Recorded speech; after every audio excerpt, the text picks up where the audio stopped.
Well, you have heard some great speeches today from Swamiji, from Tapanji, of course from my old friend, now old friend. I mean, the old means I've known him for now a considerable period in quite great detail. Rajiv,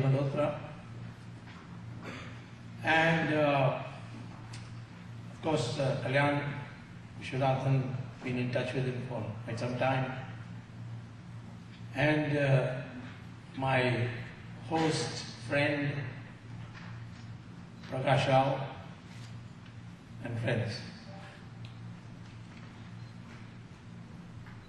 I'll concentrate on the contours of what should be Hindu unity. We can get together as Hindus, that's not difficulty. We do. In Kumbh Mela, 1 crore people collect together. No government advertisement, no invitation, no subsidy, nothing. But 1 lakh people turn up. There's never a law and order problem. They don't even report thefts when that Kumbh Mela takes place. But all the Hindus come there for their personal salvation, not for bonding with other Hindus. We go to the temples for the same reasons, not for being with other Hindus in the temple, but for propositioning the God for something. So I am not talking about Hindu unity like a railway platform where people collect together.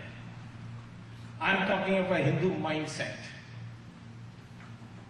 You must think like Hindus some part of the time. I'm not saying on a daily basis, for 24 hours a day, you should think only thinking of the Hindu cause. But I'm saying that there are some issues which come up, and there you must bond as Hindus. It's an enormous power. We are, whatever the census results may be, not less than 80%. And if half of that, namely 40%, vote as one, we'll get 2/3 majority in parliament. But we don't vote as one. We at most will vote 15–20% as one, and that too on special occasions. So therefore we have to construct by appealing to the mind of the people, because today the battle is in the mind. It is not the battle of invaders coming with weapons to conquer your country. It is now the invasion of the mind which has to be liberated. And that's why I admire Rajiv. He is not a historian, and thank God for that, because he would have been brainwashed by now if he was. He's a man who made a lot of money, one day threw it all away, and went back to the original documentation.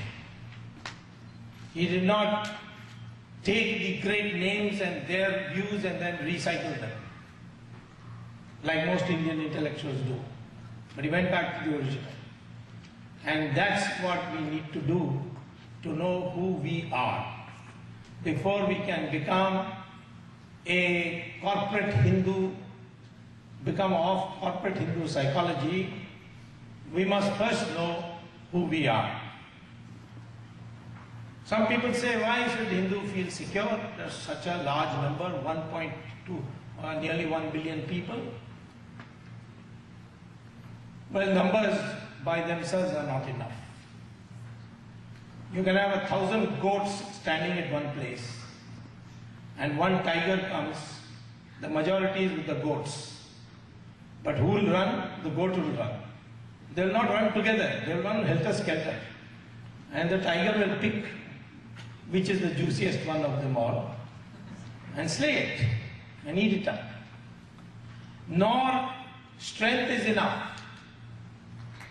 You can have 5 lions in a cage in a circus, one thin ringmaster who tells these lions, get up, climb up on the stool. They'll all climb up on the stool.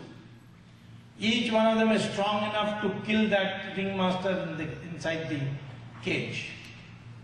But they obey him because the mind has been captured from when these lions were pups. Today we Hindus are like that. Partly goat, partly lion of the circus.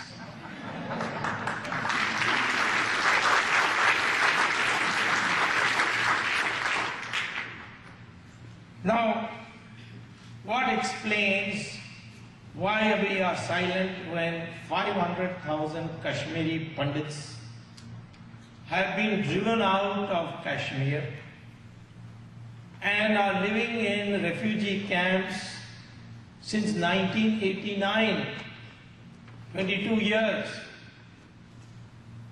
Refugee camp in your own country. I think we have set up a world record. Somebody should send it to the Guinness Book of World Record. Only country where their own people live in a refugee camp in their own country. Nobody talks about it. Governments have come, governments have gone. Unfortunately, when I came into government, we didn't last very long. And the problem had not started really. I became a minister in 1990. This happened in 1989. And by the 500,000 people, it was only after 1995 they all came up. Article 370 of the Constitution says that in the argument of Jawaharlal Nehru was that it is required to keep the demographic nature and structure of Kashmir intact. Otherwise, others from India will go and settle there. Well, that means that article also applies for changing the demographic composition by driving out the Hindus. So today I have a right to restore the demographic composition as it existed at the time when Kashmir acceded to India. I can't ask the Kashmiri Pandits to go back, they will be butchered. But I can ask ex-servicemen. We have got 1 crore ex-servicemen, of which half of them are still fighting fit, because our servicemen retired at a very early age of 40, 45. Many of them are bored sitting at home. They are ready to sign up, give them weapons, give them money and say go and settle down in Kashmir. If they send out 500,000, we will send out double that number to settle.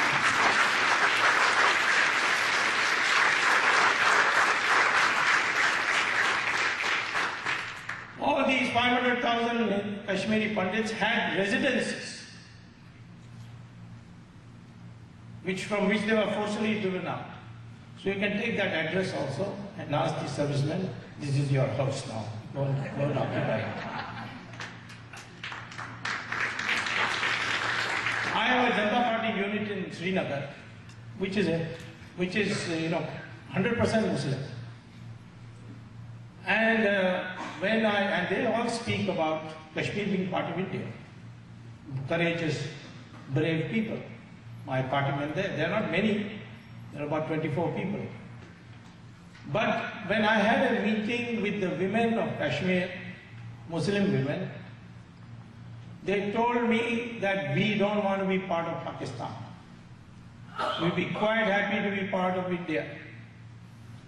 Because we know what our fate is when these mullahs take over. But the propaganda which is being unleashed against us is that the Hindus will never fight, and after much bloodshed they will concede. They conceded Pakistan, they will concede the independence of Kashmir also. The day it becomes clear that a leadership has come into the center of India which says not an inch of Kashmir will be parted with, we will pay any price for it, that day we'll all be with you and not with Pakistan.